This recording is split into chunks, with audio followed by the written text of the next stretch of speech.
पंढरपूर शहर धूळमुक्त करण्याच्या उद्देशानं बंद पडलेली धूळ नियंत्रण मशीन पुन्हा सुरू करत नगराध्यक्ष प्रणिता भालके यांनी विकास कामांची सुरुवात केली असली तरी दुसरीकडे शहरातील रामबाग रोड परिसरातील नागरिकांनी मूलभूत सुविधांच्या प्रश्नांवरून संताप व्यक्त केलाय। यामुळे शहरातील राजकीय वातावरण चांगलंच तापले असून आरोप प्रत्यारोपांना सुरुवात झाली आहे। धूळ नियंत्रण मशीनच्या पूजन कार्यक्रमावेळी नगराध्यक्ष प्रणिता भालके यांनी विरोधकांवर बोचरी टीका केली। यावेळी त्या म्हणाल्या, ज्यांनी आमच्यावर टीका केली त्यांच्या मनावरची धूळ साफ करण्यासाठी ही मशीन काम करेल। त्यांच्या या वक्तव्यानंतर राजकीय वर्तुळात चर्चांना उधाण आलंय। दरम्यान पंढरपूर शहरातील 197 ब रामबाग रोड झोपडपट्टी परिसरातील महिलांनी आज पालिका प्रशासनाविरोधात निषेध व्यक्त केला।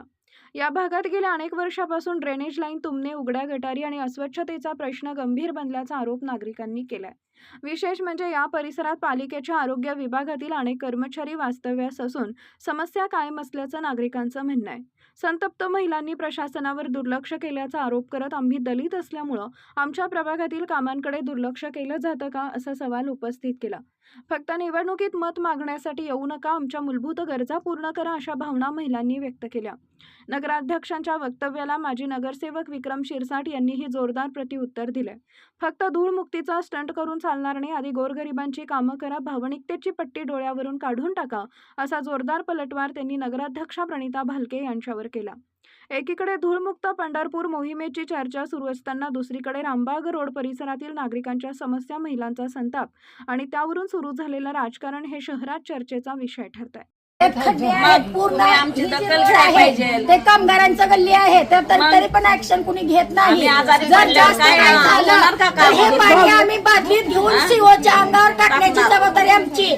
परत आम्हाला ओरडायचं नाही, काही केस करा, काही करा, त्याला सामोरं जायला आम्ही खंबीर आहोत। जर आमच्या आजारी पडली लेकराला त्याची कोण जबाबदारी घेणार आहे? आम्ही व्हिडिओ टाकतोय, आम्ही रोजच्या रोज तक्रारी करतोय, ऍक्शन घेता येत नाहीये का? तुम्ही तुमची फक्त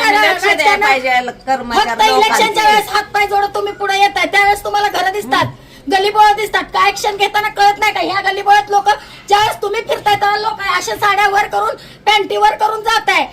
परत कोण यायचं इथं 5-5 वर्ष तोंड दाखवत नाहीत। हा, इलेक्शनच्या वेळेस म्हणजे तुमची घरं भरायला तुम्हाला पद पाहिजे त्यावेळेस तुम्ही लोक येत आहे, होय होय करतो, हातापाया पडताय आणि परत कोण ऍक्शन घेणार? परत कोण बोलणार? ही माणसं नाहीत, तुम्हीच माणसं आहेत। हा, म्हणजे ही काय कचरा वाटतंय का? गल्ली बोळात राहणारी लोक, झोपडपट्टीत राहणारी लोक जातीवाद वगैरे घडतोय का असं तरी आम्हाला कळू द्या की आम्ही दलिताचे आहोत। त्याच्यामुळे जर तुम्ही तसं करत असाल तर तसंही आम्हाला सांगा, त्याला पण आम्ही सडेतोड उत्तर द्यायला खंबीर आहे।